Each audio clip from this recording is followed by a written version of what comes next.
अगर आप प्रतियोगी परीक्षाओं की तैयारी कर रहे हैं और प्राचीन भारतीय इतिहास के सबसे ज़रूरी टॉपिक्स को कम से कम समय में कवर करना चाहते हैं, तो आप बिल्कुल सही जगह पर हैं। अच्छा, सोचिए क्या हो अगर सिर्फ 5 मिनट में इतिहास के वो मुश्किल सवाल हल हो जाएं जो यूपीएससी, एसएससी या आरपीएससी जैसी परीक्षाओं में सिलेक्शन दिला सकते हैं। हाँ, ये बिल्कुल मुमकिन है। चलिए हम प्राचीन भारत के उन सबसे जरूरी टॉपिक्स पर एक तेज नजर डालते हैं जो बार बार पूछे जाते हैं और आपका सिलेक्शन पक्का कर सकते हैं। तो ये रहा हमारा आज का रोड मैप। हम हड़प्पा की गलियों से शुरू करके गुप्त काल के स्वर्ण युग तक का सफर तय करने वाले हैं। तो अपनी नोटबुक तैयार रखिए और चलिए शुरू करते हैं। सबसे पहले चलिए टाइम मशीन में बैठकर चलते हैं भारत की पहली महान सभ्यता हड़प्पा की ओर। वो सभ्यता जिसने हमारे आज के शहरों की नींव रखी थी। जरा इस मैप को देखिए। ये सिर्फ एक नक्शा नहीं है, ये कहानी है कि कैसे एक शानदार सभ्यता सिंधु नदी के किनारे फली फूली। ये आज के भारत और पाकिस्तान के कितने बड़े हिस्से में फैली हुई थी, अंदाजा लगाइए। तो हड़प्पा की वो कौन सी खास बात थी जिससे लगभग हर परीक्षा में सवाल आता ही आता है? जवाब है उनकी कमाल की अर्बन प्लानिंग यानी नगर योजना। ये सिर्फ सड़कें और इमारतें नहीं थीं, बल्कि उस समय की एक पूरी तरह से विकसित व्यवस्था थी। बस कल्पना करके देखिए, आज से करीब 4,500 साल पहले एक ऐसा शहर जहां सड़कें एकदम सीधी थीं, एक दूसरे को 90 डिग्री पर काटती थीं।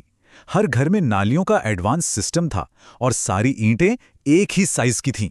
अरे ये तो आज के स्मार्ट सिटीज के लिए भी एक मिसाल है। उस समय के लिए ये किसी क्रांति से कम नहीं था। और अब इसे देखिए, ये सिर्फ एक मोहर नहीं बल्कि हड़प्पा के राज खोलने वाली एक खिड़की है। ये हमें उनकी भाषा के बारे में बताती है जिसे हम आज तक पढ़ नहीं पाए हैं, उनके व्यापार के बारे में और शायद उनके देवी देवताओं के बारे में भी। क्या कोई अंदाजा लगा सकता है कि इसमें कौन कौन से जानवर हैं? ठीक है, तो हड़प्पा से आगे बढ़ते हैं और एक नए दौर में चलते हैं। एक ऐसा दौर जहां समाज का पूरा ताना बाना ही बदल रहा था। हम बात कर रहे हैं वैदिक युग की, जहां कबीलों से राज्यों का जन्म हुआ। देखिए, ये अंतर समझना परीक्षा के लिए बहुत बहुत जरूरी है। शुरू में वैदिक काल में लोग कबीलों में रहते थे, पशु पालते थे और एक जगह से दूसरी जगह घूमते रहते थे। लेकिन बाद में वो एक जगह बस गए, खेती करने लगे और छोटे छोटे राज्य बने जिन्हें जनपद कहा गया। और यहीं से समाज भी और जटिल होना शुरू हो गया। और हाँ, इसी युग में भारत के सबसे पवित्र और सबसे पुराने ग्रंथ वेद लिखे गए। एक बात याद रखिएगा, ऋग्वेद इनमें सबसे पुराना है और ये हमें उस समय के लोगों की जिंदगी और उनके विचारों के बारे में बहुत कीमती जानकारी देता है। अब छोटे छोटे राज्यों से आगे बढ़कर बात करते हैं भारत के पहले महान साम्राज्य की, मौर्य साम्राज्य की। ये इतना विशाल था कि इसने लगभग पूरे उपमहाद्वीप को एक झंडे के नीचे लाकर खड़ा कर दिया था। जरा इस नक्शे की विशालता तो देखिए। ये मौर्य साम्राज्य की ताकत को दिखाता है, जो हिमालय की बर्फीली चोटियों से लेकर दक्षिण के हरे भरे मैदानों तक फैला हुआ था। ये एक अभूतपूर्व एकीकरण था। और इस महान साम्राज्य के पीछे कौन थे? ये 3 महान शासक, चंद्रगुप्त मौर्य जिन्होंने इसकी नींव रखी, उनके बेटे बिंदुसार जिन्होंने इसे और आगे बढ़ाया, और अशोक महान जिन्होंने इसे इतिहास में अमर कर दिया। लेकिन अशोक को महान क्यों कहते हैं? कलिंग के भयानक युद्ध के बाद उनका दिल बदल गया।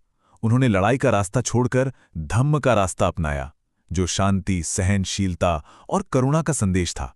और उन्होंने अपना ये संदेश पत्थरों पर खुदवाकर पूरे साम्राज्य में फैला दिया ताकि हर इंसान इसे जान सके। ये सिर्फ एक मूर्ति नहीं है, ये भारत की आत्मा का प्रतीक है। ये अशोक के धम्म यानी धर्म और न्याय के शासन को दिखाता है। और यही वजह है कि आज ये गर्व से भारत का राष्ट्रीय प्रतीक है। अच्छा, तो मौर्यों के इतने बड़े साम्राज्य के बिखरने के बाद क्या हुआ? भारत में एक उथल-पुथल का दौर आया, जिसमें नई नई शक्तियां उभरीं और अलग-अलग संस्कृतियों का एक अद्भुत मिलन हुआ। मौर्यों के जाने के बाद भारत का नक्शा एक पजल की तरह बन गया था, जिसमें कई छोटे छोटे टुकड़े थे। शुंग, सातवाहन, हिंद यवन, शक और कुषाण, इन सभी ने भारत के इतिहास पर अपनी अपनी एक अलग छाप छोड़ी। और इस दौर की सबसे खूबसूरत देन थी गांधार कला का जन्म। ये पूरब और पश्चिम का एक शानदार संगम था, जिसमें पहली बार भारतीय बुद्ध को यूनानी रोमन स्टाइल की मूर्तियों में दिखाया गया था। चलिए अब भारत के उस दौर में चलते हैं जिसे स्वर्ण युग या गोल्डन एज कहा जाता है, गुप्त काल। एक ऐसा समय जहां कला, विज्ञान और साहित्य ने ऐसी ऊंचाइयों को छुआ जैसा पहले कभी नहीं हुआ था। हो सकता है गुप्त साम्राज्य मौर्यों जितना बड़ा ना हो, लेकिन इसका सांस्कृतिक प्रभाव कहीं ज्यादा गहरा और स्थायी था। असल में यही भारत का क्लासिकल युग था, जब हमारी सभ्यता ने अपनी एक अलग पहचान बनाई।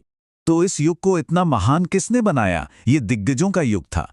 ऐसे महान दिमाग जिन्होंने ज्ञान और कला के क्षेत्र में ऐसी क्रांति ला दी जो आज भी हमें प्रेरणा देती है।